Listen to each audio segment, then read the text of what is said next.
Price Lord. மீட்பெரும் இரட்சகருமாகிய இயேசு கிறிஸ்துவின் இனிய நாமத்தில் உங்கள் அனைவருக்கும் என் அன்பார்ந்த வாழ்த்துக்கள்.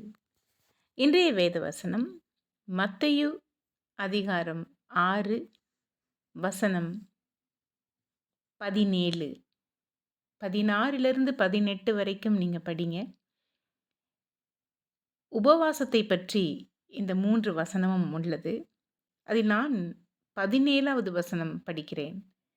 நீயோ உபவாசிக்கும் போது அந்த உபவாசம் மனுஷர்களுக்கு காணப்படாமல் அந்தரங்கத்தில் இருக்கிற உன் பிதாவுக்கே காணப்படும்படியாக உன் தலைக்கு எண்ணெய் பூசி உன் முகத்தை கழுவு. அல்லேலூயா. அந்தரங்கத்தில் இருக்கிற தேவனுக்கு நாம் யார் என்ற அறிவு அவருக்கு நம் தாயின் கர்ப்பத்திலிருந்தே தெரியும். நாம் யார் என்பது அவருக்கு மாத்திரம் தெரியும். மனிதனோ முகத்தை பார்க்கிறான், தேவனோ இருதயத்தை பார்க்கிற தேவனாயிருக்கிறார். அல்லேலூயா.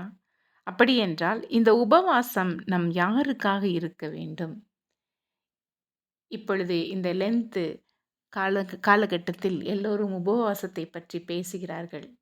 ஆனால் ஒரு அழகான வசனம் ஒன்று இருக்கிறது.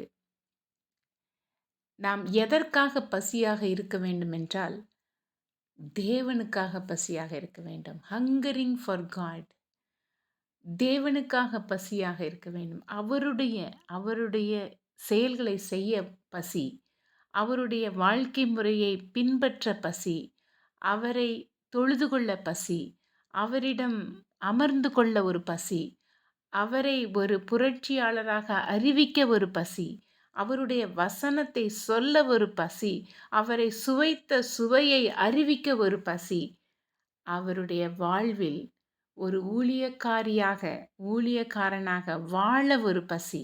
இப்படியாக அனைத்து பசிகளையும் நாம் இன்றைக்கு தேவனில் அமர்ந்து நம் பசியை தீர்க்க அவருடைய பிரசன்னத்தில் எப்படியாக இருந்தால் இந்த பசி தீரும் என்பது அவர் நமக்கு வழிகாட்டுவார். அல்லேலூயா. God bless you.